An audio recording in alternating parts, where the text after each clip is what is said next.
Hey guys, good morning. आज हम पढ़ेंगे अपने स्वतंत्रता संग्राम आंदोलन का पार्ट टू। यह भारतीय राष्ट्रीय कांग्रेस का नया मॉडर्न हिस्ट्री का पार्ट टू होगा। तो चलिए स्टार्ट करते हैं आंदोलन से। एका आंदोलन नेतृत्व इसका किया था पिछड़ी जाति के मदारी पासियों द्वारा। इसका मुख्य शिकायत था जमींदारों द्वारा लगान में बढ़ोतरी। गतिविधि के मुख्य केंद्र थे हरदोई, बाराबंकी, बहराइच, सीतापुर। विरोध का मुख्य बिंदु उपज के रूप में लगान वसूलने की प्रथा। 50% से अधिक लगान की वसूली। ट्रेड यूनियन एवं साम्यवादी दल मद्रास मजदूर संघ, इसके संस्थापक थे वीपी वाडिया। स्थापना वर्ष सन 1918। भारत का प्रथम आधुनिक मजदूर संघ संगठन इसको कहा गया, मद्रास मजदूर संघ को। अहमदाबाद टेक्सटाइल लेबर एसोसिएशन, इसका स्थापना वर्ष सन 1918। इसके संस्थापक थे महात्मा गांधी। ट्रेड यूनियन कांग्रेस का अन्य नाम था अखिल भारतीय ट्रेड यूनियन कांग्रेस। इसकी स्थापना का कारण था सन 1919 में अंतर्राष्ट्रीय श्रम संगठन की स्थापना। संस्थापक थे एन.एम. जोशी। स्थापना तिथि है 31 अक्टूबर 1920। स्थान है मुंबई। प्रथम अध्यक्ष थे लाला लाजपत राय। उपाध्यक्ष जोसेफ बैप्टिस्टा। प्रथम विभाजन वर्ष 1929। नागपुर अधिवेशन। अध्यक्ष इसके थे अध्यक्ष जवाहरलाल नेहरू। महत्वपूर्ण तथ्य को अब हम थोड़ा पढ़ लेते हैं। मार्च 1919 में कम्युनिस्ट इंटरनेशनल की स्थापना की गई थी। व्लादिमीर इलिच लेनिन और रूसी पार्टी बोल्शेविक द्वारा। ट्रेड यूनियन आंदोलन के क्रांतिकारी चरण का समय माना जाता है सन 1926 से 1939 तक।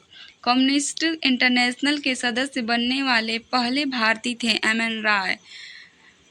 वर्ष 1940 में रेडिकल डेमोक्रेटिक दल की स्थापना की थी एम.एन. राय ने। Revolutionary communist party of India क्रांतिकारी साम्यवादी दल की स्थापना की थी सत्येंद्रनाथ टैगोर ने। Rowlatt act. नेक्स्ट टॉपिक है रॉलेट एक्ट। भारत में बढ़ रही क्रांतिकारी गतिविधियों को कुचलने के लिए सरकार ने वर्ष 1917 में न्यायाधीश सिडनी रॉलेट की अध्यक्षता में एक समिति की गठन किया गया। इस समिति के सुझावों पर मार्च 1919 में पारित विधेयक रॉलेट एक्ट कहलाया। यह एक्ट लॉर्ड चैम्सफोर्ड के कार्यकाल में पारित हुआ। इस एक्ट द्वारा अंग्रेजी सरकार जिसको चाहे जब चाहे बिना मुकदमा चलाए जेल में रख सकती थी, इसलिए इसे बिना वकील, बिना दलील और बिना अपील का कानून कहा गया। गाइस, तो इसमें पूछता है, क्वेश्चन बन सकता है इस टाइप का, बिना वकील, बिना दलील और बिना अपील का कानून किसे कहा गया? तो आंसर होगा रॉलेट एक्ट। अखिल भारतीय राजनीति में गांधी जी का पहला शासी कदम रॉलेट एक्ट के विरुद्ध 1919 में प्रारंभ किया गया सत्याग्रह था। गांधी जी ने रॉलेट सत्याग्रह के लिए 3 राजनीतिक मंचों का उपयोग किया था: होम रूल लीग, खिलाफत आंदोलन, सत्याग्रह सभा। रॉलेट एक्ट के बाद ही हमारा जलियांवाला बाग हत्याकांड हुआ था। तो चलिए हम देखते हैं इस घटना को। तिथि 13 अप्रैल सन 1919 बैसाखी का दिन था और सभी लोग बैसाखी उत्सव के लिए सभा करने आए थे।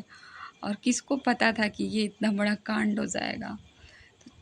स्थान था अमृतसर का Jallianwala Bagh.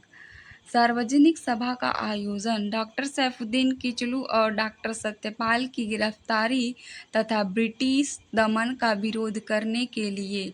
General Reginald Edward Henry Dyer भीड़ पर गोलियां चलाने का आदेश दे दिया और इसके बाद इतने हजारों लोग मर गए। और उसके जब शोर हुआ कि मतलब इतने सारे लोग मर गए हैं, तो उसके जांच के लिए ब्रिटिश सरकार ने एक कमीशन का गठन किया जिसको कहते हैं हंटर कमीशन। हत्याकांड की जांच हेतु ब्रिटिश सरकार द्वारा गठित कमीशन था ये हंटर कमीशन। वर्ष 1920 में रिपोर्ट प्रस्तुत हुआ। निष्कर्ष इसका ये निकला, दुर्घटना के लिए सरकार दोषी नहीं है। यानी सब अंग्रेज करते थे, उसके बाद भी वो खुद को बचा लेते थे।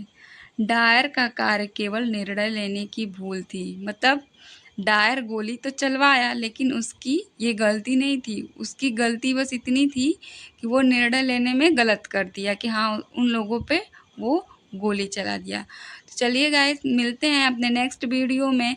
तब तक के लिए इंतज़ार करिएगा अब हमारी नेक्स्ट वीडियो का, और चैनल को सब्सक्राइब करना मत भूलिएगा। और देखते रहिए, सीखते रहिए और आगे बढ़ते रहिए। धन्यवाद।